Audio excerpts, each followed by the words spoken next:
Hey everyone, welcome to another episode of More Than Meets These Guys. This is the podcast that goes into the Transformers show from the beginning to watch each episode and try to find out if they are just a trap of nostalgia or if they have some real life consequences that went into their writing. I'm Evan. I'm the pretty much the fan here on this podcast who's grown up with the franchise, is familiar with pretty much all aspects of the franchise and the fandom. And here we have Ed.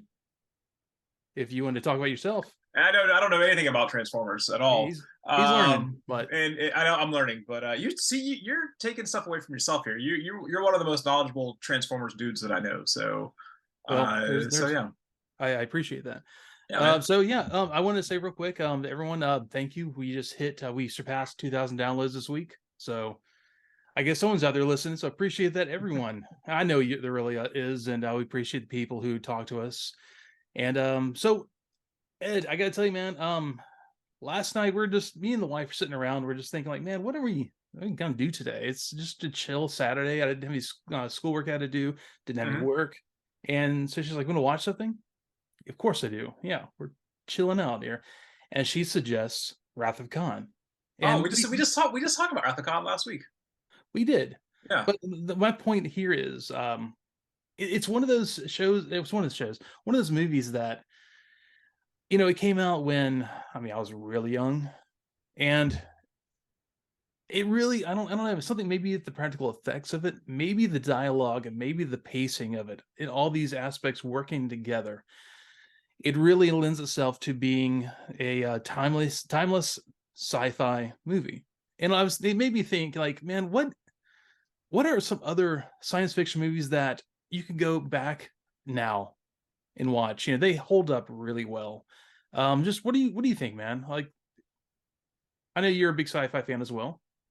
Alien is my normally my go-to on that. I think Alien's a movie that actually just gets better as time goes on. I don't think anything about it really looks dated outside of Tom Skerritt's beard. But um, The yeah, like nothing in that movie I think looks bad. The only thing I think that looks bad, and it's not. This isn't even really like a. Oh God, not even like set design wise, it's that weird cut with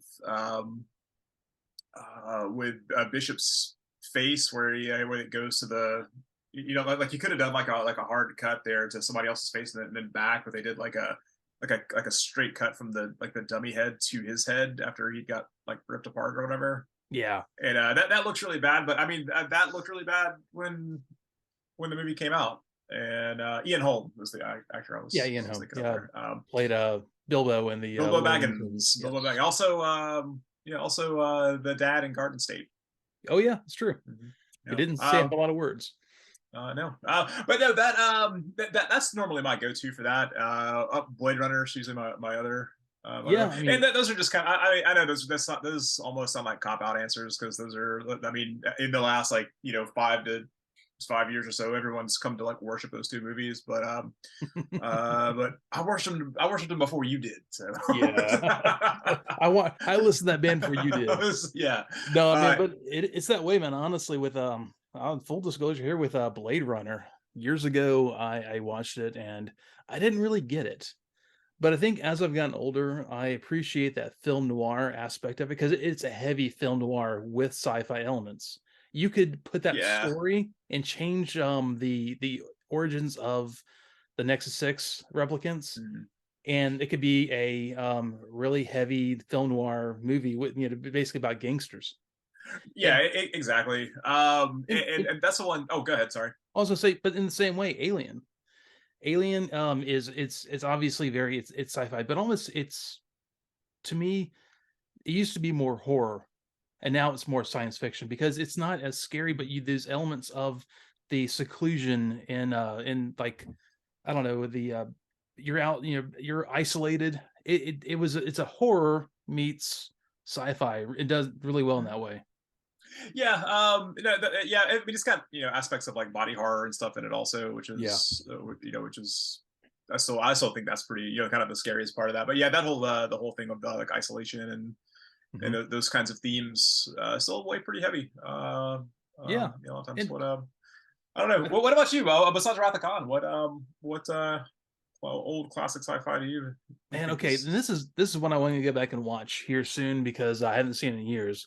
Mhm. But looking at still images of it and like seeing little clips of it, I want to go back and watch the Black Hole because that was almost like a horror sci-fi in a way too. That was a Disney film and a pretty Yeah. heavy film for Disney, especially at that time. I saw that in the theater when I was very small, Wow. and I thought it was amazing. But the thing is that I was probably didn't that come out 79? I think Something so. like that, I yeah. was probably 4. I was probably about 4 or 5 years old when I saw it, and I Mhm. was just like entranced by it because I was big into Star Wars and Buck Rogers and Star Trek reruns and that stuff. But at the very last part, I had to go to the bathroom. And like I That's one. really had to go to the bathroom. And it was one of those, like when you're 4 years old, you got to go to the bathroom, you got to go right then. Otherwise it's going to be you're gonna have a puddle, especially after, sodas and all, snacks and Yeah. all this stuff. And my aunt's like, you have to go right now at the end, at the good part. And I was like, yeah, Andy, I'm sorry. I gotta go to the bathroom. So we missed the end of when we got back to the bathroom. Everyone was coming out of things. It was the very last thing, like when they get. I think they get sucked in the Bible. Because to this day, I watched that movie 3/4 of the way through, probably 4 or 5 times since then, and I've still never seen the end of it. I don't know what happens in the end. What? I know, and I had the action figures from that. I had like all Mhm. of I got like a Maximilian like robot. It was Oh, that's great. the floaty guy. I had that Mhm. guy. I had like the crew or whatever, and I think I had like a die cast of the ship. Um, Oh, really? like That's not the great. Palomino, but the big ship, whatever the big ship was called. Yeah, I That that can't um remember. that movie's really creepy looking. It is. It's very dark. Like It there's is. a lot of shadow. Yeah. Something Even about that ship too is real. Like that ship is like almost kind of scarier than like the Event Horizon ship. in a way, about the Event Horizon ship, it was all about that atmosphere. But I think with that ship and the black hole, and the movie Black Hole, and it was just because there was no heavy lighting, there was no forced shadowing. There was just big dark rooms, and you'd see something Yeah. come out of the darkness, like Maximilian. You'd see him come out of the darkness, or you'd Mhm. see any of these things that I can't remember the robots who would like the one that was doing the target practice thing. You'd spin the gun and stuff. Mhm. I can't remember what they were called, but you'd see these kinds of things, but there was never a lot. Maybe it's because it was a trick of working within a budget. There was never a lot of light on them, so you never got a full look at them. That was a pretty common Yeah. production technique back in the 70s. You'll see that in like a lot of like television and stuff back then. But Oh yeah. something about the atmosphere in that there was a lot of red from what I remember in that. Like it was Red. almost like everything was like stained glass. So it was like a lot was coming through stained glass a lot of Yeah. times. So it was kind of a back to my love.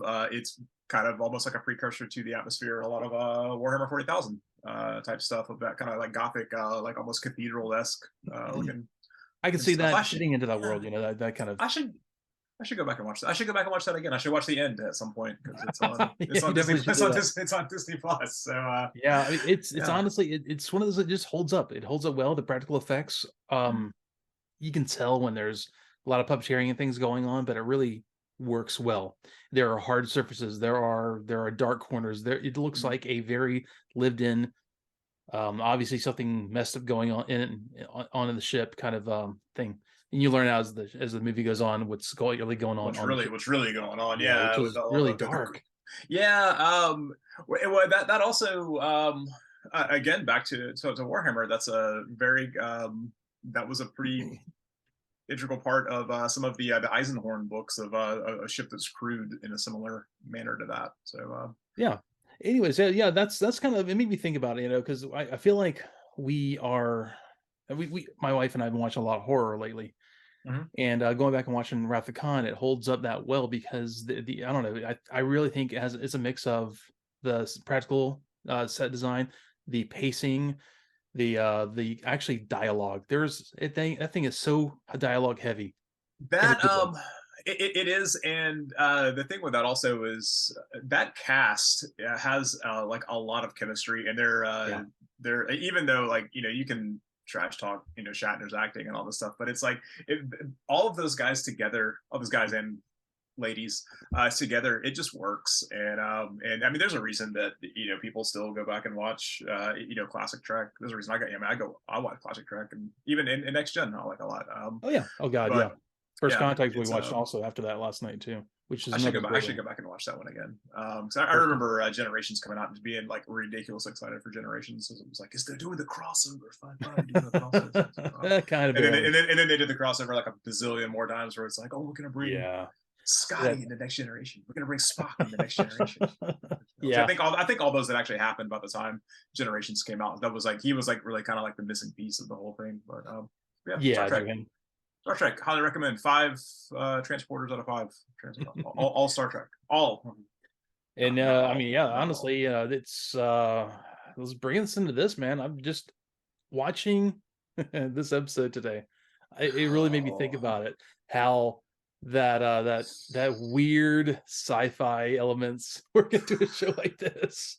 Man, okay, so this, we're gonna get into that, but this episode is called the Immobilizer, which is a very 80s thing. Like anything Izer is very 80s, and but every time I hear anything with that naming scheme, it makes me think of this thing from back in like the early 90s when I worked at a pizza place.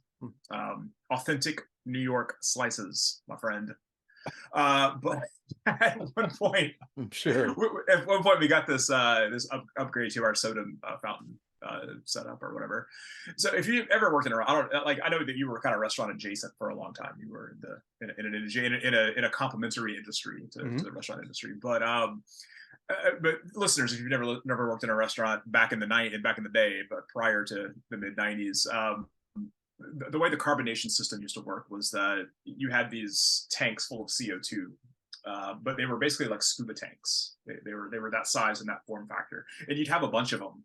And you had the special wrench you had to use to every couple of hours. Sometimes with 5 or 6 hours it would go out. You had to go back there with this wrench and undo the thing and hook it back up or whatever. That was the way it was back in the day. But I guess it was around 94 or so, somebody came out with these giant tanks. They were like 6 feet tall and these huge like barrel things. So it was like something you'd see on the back of like a truck or something like that. So like all these restaurants started getting these things like back to like they would be like outside or like somewhere like like by the walk-in cooler or something like that, right? But so we got one at this pizza place, and it was called the Liquidizer.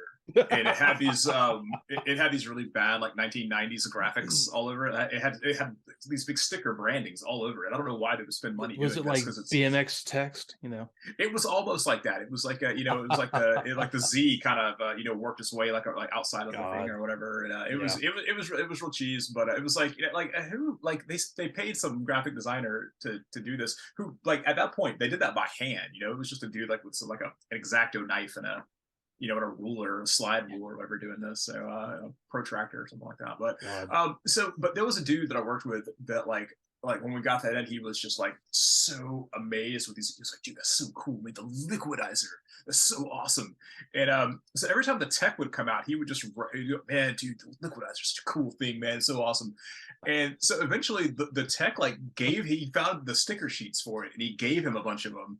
And so he was so excited. He put them all over his car. He had a 70s Trans Am. Oh, so he had Liquidizer down the side of his Trans Am. Did it have the rust spots? There wasn't a drop of paint on this thing, mind you. It was held together with primer, but he had Liquidizer down the side of it. So the Immobilizer really made me think of Liquidizer. So yeah, that was that's my review. That's it's only going downhill from here, because that's my review of the best thing about this episode is it made me think of a 70s Trans Am from back when I sold authentic New York brick oven slices. Oh yeah, with a Trans Am that was probably Bondo and primer. One time he drove that thing so fast that he was like late to work one time, and he drove it so fast that because it would scream. It was a demon, but Mhm. it looked like trash. But he drove it so fast that the windshield wipers flew off going down the interstate. He was doing like 120 miles an hour coming to work, and like ripped the assembly and everything just came out. Not just the blade, the whole thing Good just God. ripped out of it. So, but Nice. yeah. So But yeah, let's get into this thing, man. That's a great way to get into this. Speaking of trash, yeah. Wheeljack, Wheeljack needs to test his stuff elsewhere. He's holding this thing up, and they're all looking at him apprehensively, like, "Really, man? Come on, come on." He's inventing again. But Yeah, hold on a second. yeah. Did they change voice actors for him here? No, he's probably just Is he just playing up the New York here? Like, he because probably is. I don't remember this before. Now it sounds like he wants to go get a slice of authentic brick oven He pizza. very well may, man. He very Like he well wants to may. come. He's gonna come get a slice from me in 1994. And yell at you because it's not authentic. And so yeah, right. Because hey, So hey, it was very authentic. so they he has Hound project an image of Laserbeak, and they're all like, "Oh, it looks really good." And Ironhide bumbles in there. Oh, well, actually, let's say Spike calls him the Dirty Bird. The Dirty Bird. Apparently, he is a fan of Atlanta Falcons. And he's the same colors as the Atlanta Falcons He too. is actually. I realized that He when I was is, watching, and like that. yeah, That all and I comes was together. like, oh, that's actually That's. I Someone's a wonder. I wonder Falcons if that was. fan. I wonder if that was intentional. No, it was completely. I don't know. Did they call them the Dirty Birds back then? I didn't watch football in the I don't remember 80s, they called so. them the Dirty Birds. I didn't really catch on to that until like I think the '90s or something like that. I think they called them overrated. Yeah, they did. Every year they call them. Yeah, there's actually that's pretty true still. 27-3. Huh? 27-3. God. Oh, Matty Ice. Matty choke. Oh, the only time I've ever rooted for Tom Brady to do anything. Okay, anyway, so sorry about that. So Ironhide wanders in as they're shooting at Laserbeak. So bam, bam, bam, bam, bam. And after they'd say like it's a hologram, they're wing nuts. wing nuts. Yeah, I got that in my notes there. And like something I noticed, I didn't really, I mean, I've noticed it in the past, but I feel like bringing it up again if I haven't, is that so they're inside of the ark. Yeah. Which is metal, but there's like stalactites and like are there big hole breaches and the rock is like come through, or like did the rock grow in here? What's going on with the ark? Maybe after 4 million years, maybe they the mineral deposits made a stalagmite. Stalagmites. Yeah, stalactites. Stalactites, right. Lights from the ceiling, lights from the bottom. Seraphim hang from the ceilings. Cherubim are on the ground. Okay. All right. Anyway, so we cut to a really cool like scene of a town here. And, yeah, like speaking of brick oven pizza, there's Vincenzo's pizza place right there. It's the first place. Next to that, there's a meat shop, and next to that, there's the Robots Video Arcade. Dude, they go into this video arcade. They do. This is such an '80s callback because there were these arcades like this that, man, we would go in Aladdin's castles. You know, what was the one in Cordova Mall? The Spaceport, I believe. Spaceport, was God, yes. One of them. Yeah, that was a good one. Aladdin's Castle. I always liked the name Aladdin's Castle, even though I was much more of a fan of space stuff. But in this video arcade, we've got the game. Oh, that's OH with 2 exclamation points. Oh, that's the name of the video game. Kid losing his mind over there. I did, and there's also the smash hit game Pan, also with 2 exclamation points, and apparently there's a Hobbit playing this, standing on a box playing this game, and then we've got Bumblebee who's playing a game called Robot Resource, which doesn't sound terribly exciting. But what is exciting here are the crowd that's hanging around watching him. Did you notice these guys? I did look at them individually. Oh, I paused it. I paused it for like 10 minutes to look at these guys. Okay. So Spike is like posted up against the arcade cabinet. He's got his feet crossed and he's snapping his fingers like he's like disco dancing or something. He's got his yellow boots on too, and that was pretty cool. But there's a punk rocker with a mohawk, and he's got on jeans and suspenders and a white T-shirt, which means he's probably a skinhead, and it probably needs to be kicked out of here. And I can picture it too. He's got to go. There's a gnome. So much. There's a gnome right next to him. There's a dude in a yellow jumpsuit. There's a sassy girl with a headband on, which was real big in the 80s. And I should probably try to bring that back because that was a good look. There's what looks like a gas station attendant, and then there's two dudes in suits that are just amazed. They're just like, they're just completely in awe of that there's a robot playing a video game, which I mean, I'd probably be pretty. I'd be pretty. Yeah, it feels like he's like kind of short in this episode too. Bumblebee got real Bumblebee like short. changes size like a lot of Yeah, he times. does. So yeah, This but is yeah, this is there's a lot of scale going on. yeah. There's a lot of animation fun in this episode. Yeah, man. Well, so okay. Anyways, during this whole time, this girl, wants Spike to introduce her to Bumblebee, and the Spike's like, oh, hi, well, what's your name? It was like awkward. Like he's like the guy who's in love with the girl, but the girl doesn't care about him at all. She's like, yeah, what's your friend's name? I could, yeah, it was so weird. I couldn't really. She wanted to meet the cute Autobot, like she had a chance with a robot, Yeah, with a robot. But then Spike got all mad, and he was like, "We have to go. We have to go. It's time to go. We he have to was get the mad. part. We have to get the part because something broke on Yeah, the the liquidizer, immobilizer. the mobilizer. My bad. Yeah, it's the whole point of this episode, man. The immobilizer. You got to learn this. Yeah, I know, man. Like, look, dude, I'm just now learning Autobots names, dude. Like, there's a couple that I actually get right in here a few times this week. So, Wow. come on, man. Okay, that's cool. I'm progressing here. Okay, Exactly. You are making inroads. Let's do this. Okay, so we've yeah, got he's real put out. What's up? Yeah, Spike is like real put out that he's not the one that she wants to talk to. Mad. But what's real important right here, though, is that we've got some more arcade games behind him. We've got Chew. CHU with 2 exclamation points. Every game has 2 exclamation points, except for the one next to it, which is called SFX. Special effects? Special effects, right? Oh, okay. Well, I mean, obviously. Yeah, there's also a lot of posters hanging up in this arcade, and they're all like a picture of a flower with 1985 underneath it. Like that okay, was well, that nicely dates this episode. It does. I need that poster for my office. So yeah. So yeah. Okay. Real weird side note, and actually question: when did Hellraiser 2 come out? It was like 87 or Hellraiser 2. I think it came out like 89. I think. Really, 89. Okay, yeah, I was thinking of the flower that and on the TV in there. Oh yeah, kind of like weird. I don't know. I made that weird. Anyways. Anyway, Bumblebee and Spike get going because Spike has put out that he's not talking to the blonde girl, and Bumblebee is a terrible driver. Dude, what happened here? He's like whipping through traffic all over the place. Yeah, this is ridiculous. He's like cutting people off and he's speeding and all this stuff. It's Spike real bad. He's a death trap. Bumblebee is VW Luck. He is a death trap. But apparently so. I didn't know that you could drive him that fast though. Well, neither did I. I don't know, man. Or like sideways. But yeah, Carly's got a real cool car though. She's got like a purple convertible.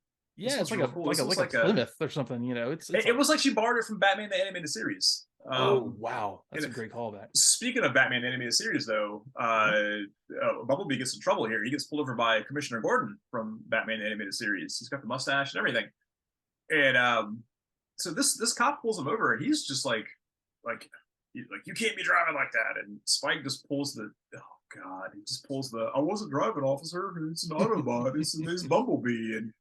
And so this cop goes, Bumblebee, huh? Well, I want to see him buzz and make honey. God. Oh, then he says, "Oh, I think I'll clear this up for you," from the car, and then transforms, and then he's like doing this weird like lean back thing in this pose. It's animated really weird. It was animated really, yeah. This was really weird. Yeah. So he talks his way out of a ticket, and the cop tells him to slow it down. Slow it down next time. So this is another point. Like Spike is not old enough to drive, so he's obviously 14 or 15 still, and the cop pretty much picks up on that. You're like, you can't be driving. The cop pulled him over because of that. That's why the cop pulled me. He said, "Hey, I pulled you over because you're not old enough to be driving." He could see how old this kid was, right? But he couldn't tell that he was in the passenger seat of the car. Yeah, he was driving while young. I don't know. Driving while young. I know, right? So yeah, the whole thing happens, and what do we hit? Ravage. Ravage is doing something actually good and spy adjacent. I gotta hand it to him. I don't think I've watched this episode in probably 10, 15 years. So this is all kind of fresh for me again, for good or ill. So yeah, Ravage goes over there and like has a little fight. Spike asks the officer for jumper cables. Dude, Spike's like he's reaching into his like a Lethal Weapon playbook here, where like Genghis Khan tortures Mel Yeah. Gibson. He's getting Casino Royale on him here. He drops them on Ravage's ears. I guess I think what like Tim said in the Discord. I guess Ravage doesn't have AC. Isn't AC compliant. Oh God, yeah, dude, this was yeah. I don't know why he would have shorted Ravage out, but he does it. And Ravage jumps off and runs away. Oh, but what did he But do though? Oh, he left a little spider tracer little on him. something, a little, I guess, spy camera on the side of Bumblebee. So now they have a spy camera, which they never resolve that. It doesn't ever get like found out. They're just watching. It's like the villain cam or villain monitor, but with a little spy camera on the side of Bumblebee, knowing that Bumblebee is always there hanging out with them doing stuff. But do you remember any part of this episode where they said, "Oh, hey, you've got a camera on you. Let's take it off"? No, I don't think they ever like really even addressed it. It was weird. Maybe that's how the villain cam works. Villain Yeah, monitor. yeah, I have no idea. I don't know. It was definitely weird though. Yeah, they didn't do anything with that at all, did they? So they get back and Wheeljack fixes the immobilizer. Optimus actually makes Wheeljack take his new invention elsewhere. Smart. Like, dude, you are a loaded gun with those inventions. Let's go somewhere else and do this. Good idea. So they all transform. Yeah. So Sideswipe, is the worst looking Lamborghini in the history of cartoons. He looks like a Tesla truck. Dude, it was awful. that stupid truck, the thing they had. He's so like bad. This red blob. I thought it was like, is that Ironhide? That looks so weird. And like, no, that's Sideswipe. And he changes, like he gets flatter and bigger, different scenes, and then suddenly he's a Lamborghini again. Yeah. Okay, so I've got to ask: is this an ACOM episode? I don't know, or maybe I'm gonna say it is because is it Nelson Chin? I think was the guy that ran ACOM. Oh, you're right. He's the executive producer of the show, so I'm pretty sure that this is an ACOM episode. Yeah. But it's not terrible. I wonder if they just filled in like parts of like scenes of it or something like that. I don't know, man. I think it's pretty terrible. I think it's pretty terrible. Like the Decepticon and all of us almost get bigger and smaller. They get blobby. Oh my god, they're great. Yeah, Spike's feet go into the ground a whole lot too. It's really weird. So they test out the immobilizer, right? And so apparently it like, God, like it stops the molecules from moving in the thing in whatever it shoot. So they shot it at water, and it doesn't freeze the water by temperature. It stops the molecules from moving. Right? Is that's I think that's the gist of it. Yeah. This is real bad. This is real bad science. I don't think this. I don't think this real bad. I don't think this is a thing, man. I don't know. Nope. Yeah. First of all, I'm not even going to go into it. It's just not worth trying to parse out the science or bad science here. It makes no sense. But no, it makes zero sense. It in this episode it immobilizes anything it shoots. Okay, yeah, so fair enough. So it's like a Medusa gun, basically. So yeah, I gotta ask. Okay, and this is stupid trying to go into the science of this thing. Does it immobilize an area of all the molecules? I don't know. No, that's the thing, because like I have no idea. Like it just stops it for like they don't explain how they don't. This is real bad. They don't explain a whole lot of how this thing actually works. Like how do you like they don't even figure out how to turn it, how to reverse it, or they just kind of starts to reverse things after a while. I don't know, man. No, I don't know, but like so that they're in the woods testing this thing, and so there's like a blue shadow, and Ironhide thinks it's a Decepticon spy and shoots a tree and blows a tree up. The first of like 7,000 trees that get blown up in this episode. Like they shoot like at the top of trees and blow 1,000,000 trees up in this. This is like watching Band of Brothers when when all those things are getting blown up by mortar shells and stuff. Yeah. But it's Carly. It's Carly again. I don't know how she got out there. So obviously her nice convertible she borrowed from her grandpa drives off road.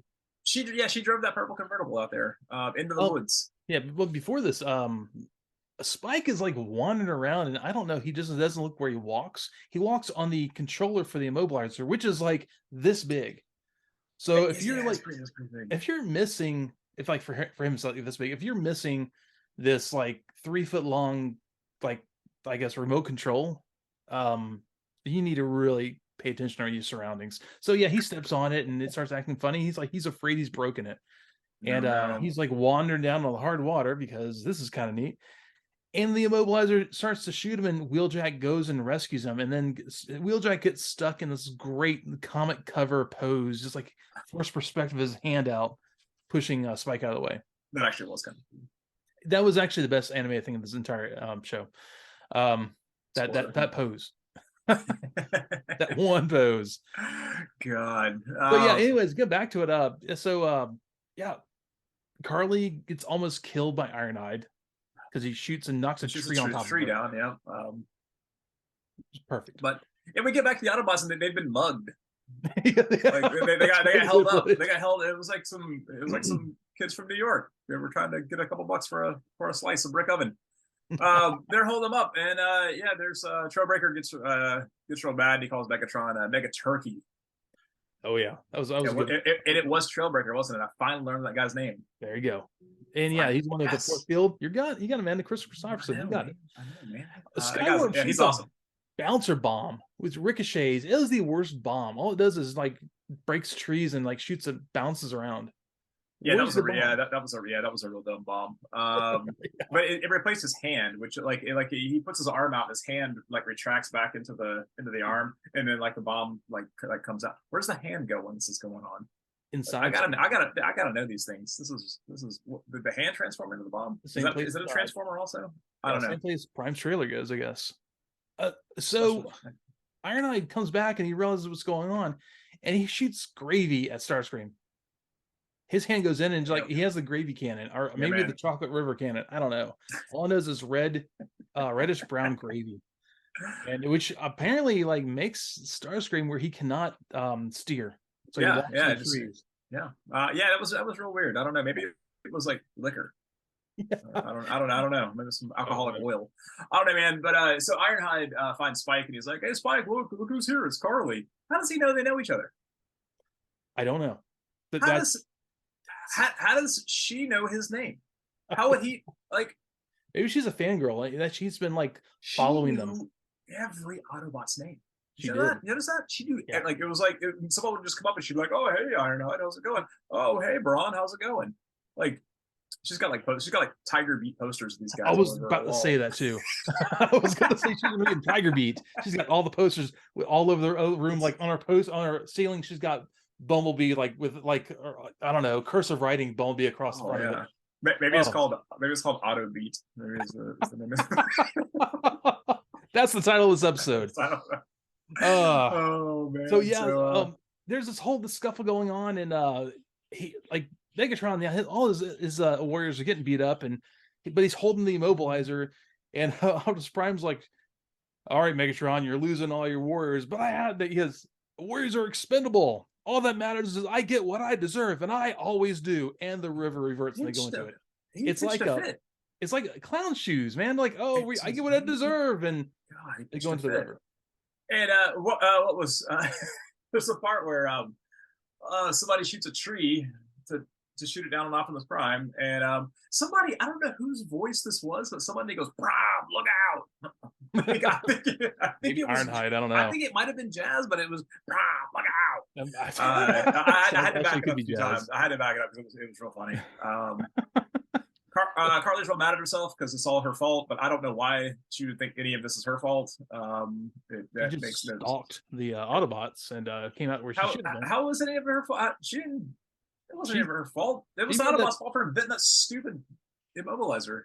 Yeah, that's probably Wheeljack's fault. Let's go there. So, on top of everything else, I gotta say, like, Ironhide's having a very senior moment day.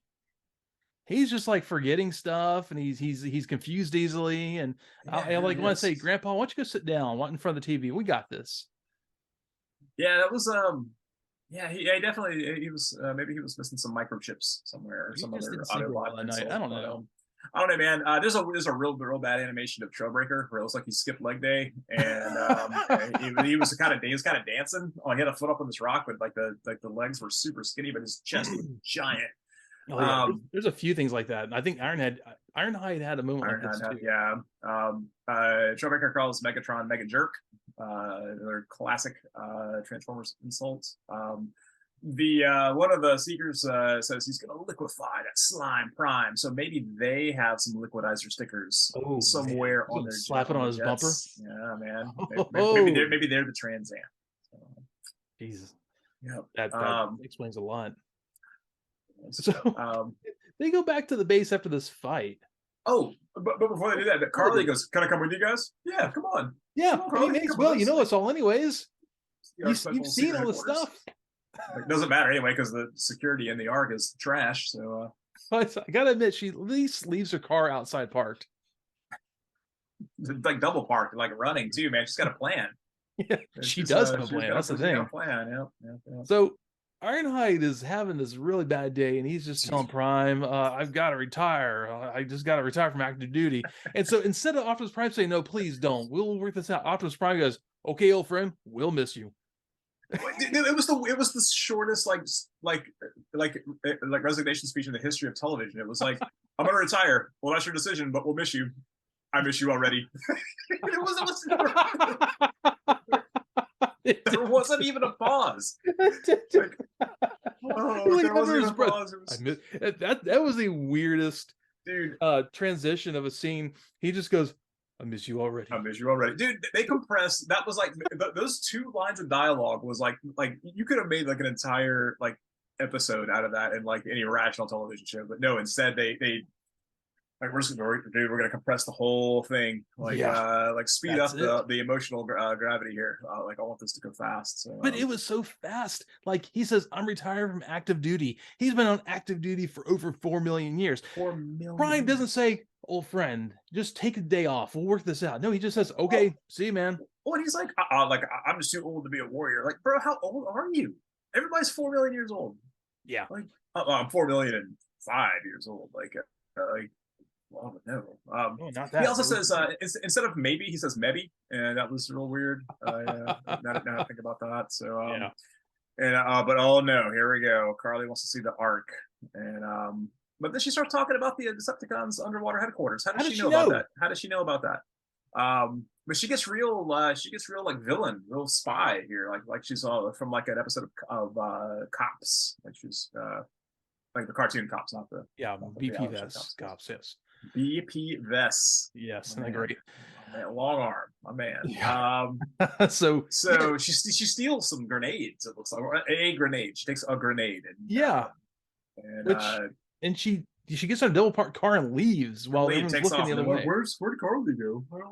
Her car's gone. We should go find her. Dude, oh my god! But what is she doing? She's scuba diving. She took one of the CO2 tanks for my old job. She's going to scuba dive down to Decepticon headquarters because she knows where it is. Apparently, this is a publicly known thing. By the way, before we get into that, which I have something else to say about that, do you notice how Ironhide describes when he's in the armory?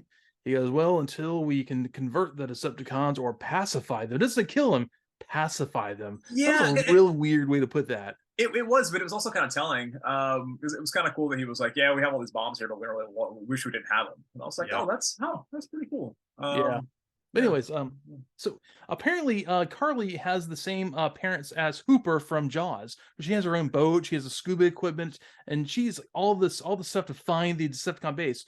Dude, she's got so much gear. She does. And apparently she is just the smartest person. Did you hear, I think it was later in the episode, she got accepted at MIT. Yeah, she's basically Solid Snake. I think she was pulling like the interest from Metal Gear Solid 1. She's gonna swim underneath and come up. Yeah, but going to MIT. Yeah, she's like I guess they decided that what was his name in the wheelchair? Like Chip. Yeah. They're like, this guy's just worthless, and nobody wants this guy. So he can do everything already. We'll find someone else. We're gonna give somebody else. That's Teletran 1 has the film cam that apparently just focused on some water in the middle of the ocean. That was cool. Hey, who shows up here? Who swoops in for a minute? Oh, Skyfire. For Know it. 2 seconds, we got Skyfire in this episode. Waving as he goes. Bye. Where was going? We're just gonna keep on. I don't know where he's going. So, the Egyptian lover detects her on the outside of the whole Yeah. Decepticon ship. One of the Yep. few lines of the episode, and she puts on the bomb. I guess the grenade straps to the hull of the Decepticon ship, and she starts swimming up. But here comes she gets onto the boat. Laserbeak comes out of the tower and is coming after her, and she's like, he does a few dives at her, and then grabs her at some point, and her scream is like, I don't know, it's like her scream and Laserbeak's screech at the same time just are kind of drowned out. It's this really weird sound. It was really weird. It was that was definitely like second wave black metal. It was really that way. I didn't it was kind of, I had to yeah. Yeah, that was weird. So they capture Carly and they throw her in a in a cell, and then the bomb blows up and the whole Decepticon base is flooding. But somebody says like, "Oh, we've contained the leak except for the chamber with the female prisoner." Yeah. How many prisoners do they have? If you had to designate this one prisoner, like a female, that means they have one female prisoner, but there's at least one other prisoner that's a male somewhere in this place. And why do they care? Why do they care? Like why is that a signifier? Like why is that a qualifier? Because like they don't really have gender, do they? I mean, I guess they do, because I know something about RC. I think is a girl. Yeah. That's to come later, but I have different thoughts about that as well. But so yeah, Megatron is like, let's enjoy the show.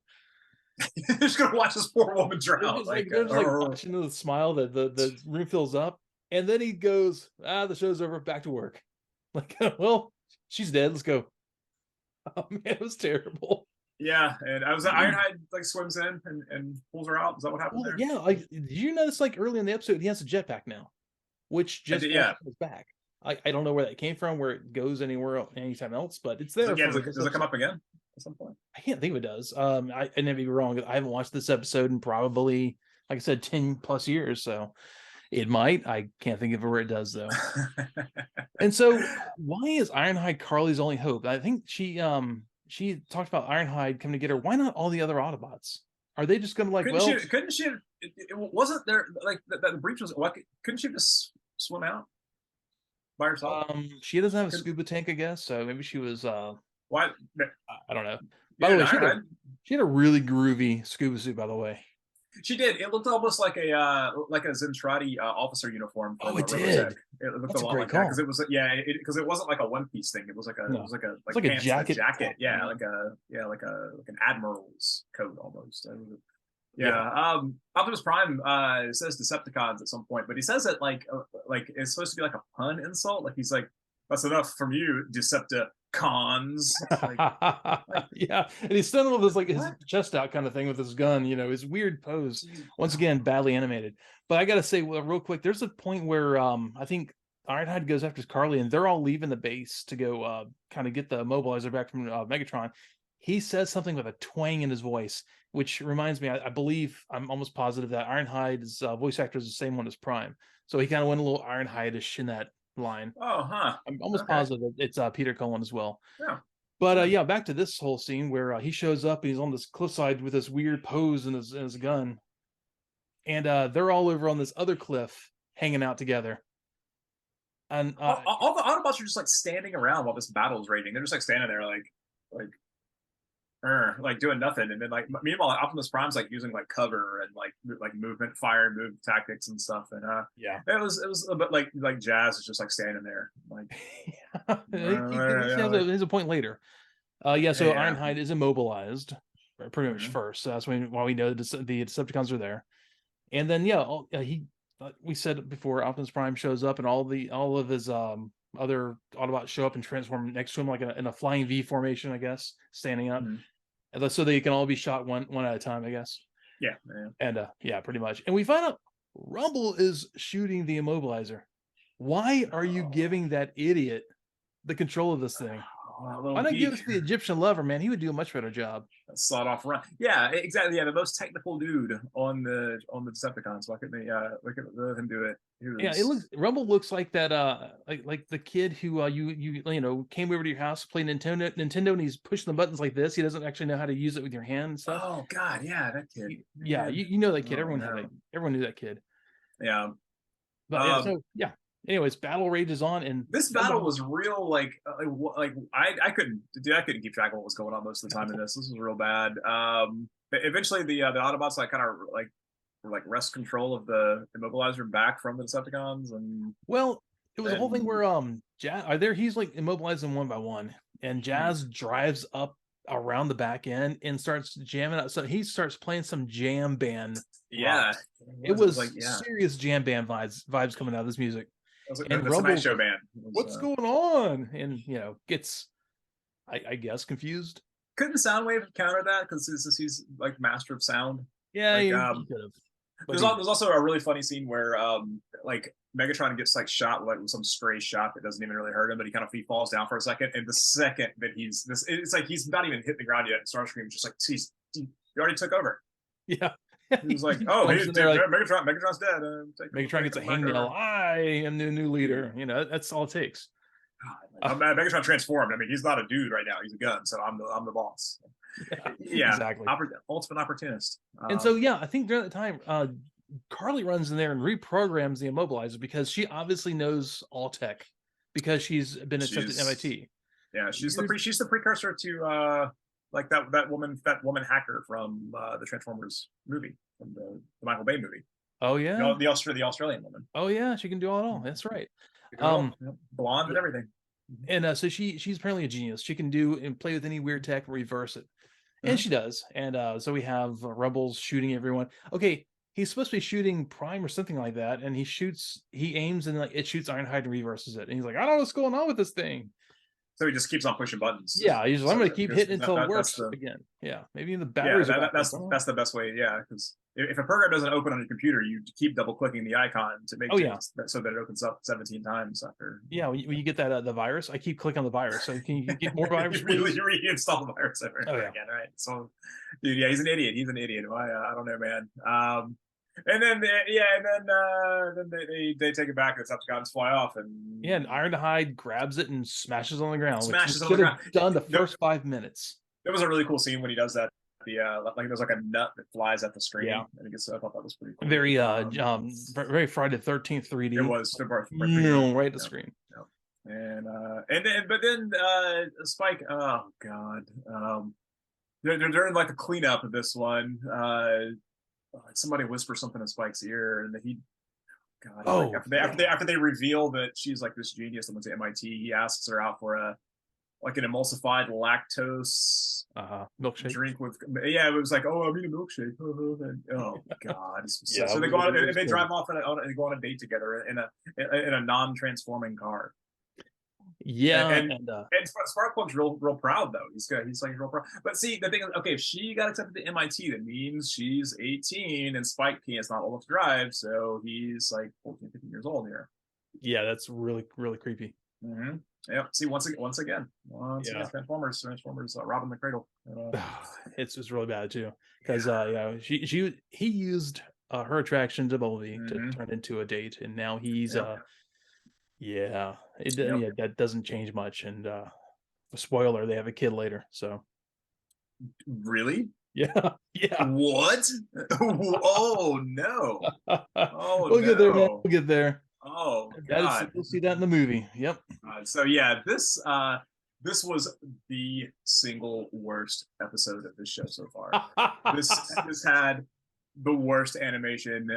It was a stupid concept. I mean, the stupid Immobilizer was real bad. The only thing that made me happy was thinking about the Liquidizer. And kid brain and adult brain, I am gonna have to give this an unprecedented 1 burnt brick oven pizza slice with no toppings out of 5. I absolutely hated it. Man, that's pretty rough. It's hard. It was harsh. I did not enjoy this episode one bit. Yeah. Oh, how about you? What's your take on this one? It was really bad. It was real bad. It was real bad. I realized why I Yeah. haven't watched this one in a long time. It was one of the ones I got the DVD set when like years ago when I think Rhino put it Yeah. out, and I'm like, I'm gonna skip this episode. I'm good here. So, Yeah, I'll skip this episode forever. This is it. This is one and done. oh, The first and it, last time I'm ever watching this. this is not the bottom, by the way. You can say it's the worst episode you've seen. It gets It is the worst episode that I have seen so so far. far, This is the so worst far. one. This is the worst one. Spoilers, I'm gonna it have gets to. worse. I'm gonna have to adjust my rating Oh my scales. Then. gosh, yeah, yeah. I will. I don't know, man. I watching this. It was terrible. It Yeah. was really an introduction to bring Carly in, is all it was. As a replacement for Yeah. Chase, Chip Chase, which So whatever. does he ever show back up, or is he done? I Is don't he? I don't think so. Oh, okay. I may be wrong, but like someone's going to correct us, I'm sure, in the Discord, but Yeah. I don't think he ever shows up again. So there's that. All right. Well. I don't know. Maybe he's on a space station like orbiting the Earth now because he's such a genius. He like made his own like rocket and went up there. I don't know because he Maybe can he do took everything. maybe he took Carly's place at MIT. Oh, that's a That's good why point. that's why they don't hang out anymore. It's like Oh, snaking people's college that's a paths. really good point. That could be. So yeah, like look at this episode. It was bad science, bad animation. Bad Of animation, course, it gets bad worse than that acting. too. This is definitely like some ACOM filler stuff at least. So yeah, I'll definitely I will give this one I'm trying to think the way he described the milkshake. I can't remember. It's so stupid. One bad pickup line date by an underage kid out of 5 for sure. No. Yeah, it's as awful as I remembered it, and I'm glad that I do not. I'm I glad have we're to done with watch this. it. I'm glad we're done with this one. This was real bad. Yeah. It was fun to tear it apart, but yeah, this was it was this was more fun to watch than whatever that one real boring one was season 1. But this was real I can't remember that one real from not season good. 1. I don't remember it either. But yeah, it was so dull. My brain just glosses over it. So Yeah, yeah. well, Yeah, that was it. So that was season 2, episode 2. yeah. So yeah, I want to wrap up real quick by a thumbs down. Want to wrap up by saying thanks to everyone for being part of the small but building community on the Discord. Thanks for all the support getting us to 2,000 downloads. I know it sounds really, really, really small and piddly for some of the bigger podcasts, but if I had Joe Rogan's outreach, we'd be a much different story. So or anyone like that. But like I appreciate the growing community. So there is a link for the Discord in the show notes of your podcast app. If you give us a thumbs up on YouTube, follow us, or follow the show on your particular podcast app you listen to us on. 5-star ratings always help because it gets kind of out there to the algorithm when people look at keywords for the show. Like if they put in Transformers podcast, it'll have a better chance coming up. So that'd be amazing. So I help others, come across. If you have a friend you think might be into it, send them a link. If they don't like it, they can tell you it's terrible. I don't know, but I don't think they will. Also, you can always send an email if you don't want to do any of that stuff at morethanmeetstheseguys at Gmail or Edhatestransformers at Gmail. So I'm gonna call it there, man. Any kind of quote you want to bring us out on? You know what? Last week I said that I had some dirt on the Transformers writer Flint Dille. Oh yeah. Yeah, so real quick. This is relevant to I don't know how many people in our listening group this will be relevant to, but to you and I, it's probably pretty interesting here. So back in the 80s, TSR, the company that made Dungeons and Dragons, and a few other games, mainly D&D was what their whole thing was for, was started and run by a guy named Gary Gygax, who co-created the game, co-started the company with a couple guys, and eventually there was some weird like power moves and through some weird this is pretty common like D&D lore is that a woman named Lorraine Williams came in and took over TSR at some point and was apparently just the worst person on the face of the earth according to everyone involved in the hobby at that point. Ousted Gygax, took over the company and basically ran the company into the ground to the point where they ended up getting bought out for pennies on the dollar by Wizards of the Coast, the guys that make Magic the Gathering, now also owned by Hasbro.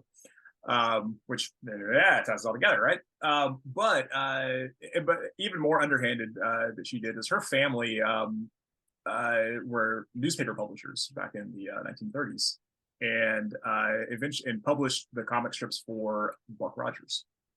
Pretty cool. And yeah, and through some more underhanded dealings, apparently came into ownership of the brand Buck Rogers. And so she pushed TSR to take resources away from D&D and make Buck Rogers things, which fed royalties back to her family. Ah, okay. Yeah, which is like, oh yeah, that's you see Get money on your money. Right, exactly. So she's getting paid as the CEO of the company, but she's also, her family's getting, residuals from publishing these things. Anyway, the reason that she was introduced to the company in the first place is because Gary Gygax met Flint Dille when he was trying to get the D&D cartoon created in the early 80s. Turns out that Lorraine Williams is Flint Dille's sister. Oh, yeah, crazy. Yeah, that explains a lot. Yeah, pretty bizarre, huh? Wow, what a twisted little web. Yeah, exactly. So outside of that, I don't have a quote this week other than